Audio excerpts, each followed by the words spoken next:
So hi అండి, నేను మీకు మంచి ఒక డే క్రీమ్ని అయితే చూపిస్తాను.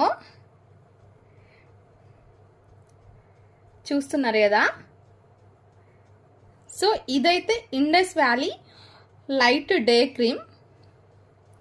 సో ఇది వితౌట్ కెమికల్స్ తోటి చేసిన ఐటమ్స్ అన్నమాట. ఇది ప్రోడక్ట్ మంచిగా ఉంటుంది. నేను ఇది మీషోలోనే తీసుకున్నాను. కాస్ట్ వచ్చేసి 399 ఉంది. నేను లాస్ట్ ఇయర్ తీసుకున్నాను. సో మనం యాక్చువల్లీ డే క్రీమ్కి ఫెయిర్ అండ్ లవ్లీ యూస్ చేస్తాం కదా. సో అన్ని కెమికల్ బేస్ లేకుండా ఏదైనా న్యాచురల్గా ట్రై చేద్దాము అని చెప్పేసి అయితే నేను సెట్ చేస్తే ఈ క్రీమ్ ఉంది. అండ్ 400 అంటే మనకి కొంచెము బెటర్ అన్నమాట. ఇంకా కొన్ని క్రీమ్స్ అయితే క్వాంటిటీ తక్కువ ఉన్నాయి, అమౌంట్ అయితే బాగా ఎక్కువ ఉంది. సో నేను అది ఎఫర్ట్ చేయలేను అని చెప్పేసి సో ఈ ఇండస్ వ్యాలీ డే క్రీమ్ అయితే తీసుకున్నాను. నైట్ క్రీమ్ కూడా ఉంటుంది మనకి.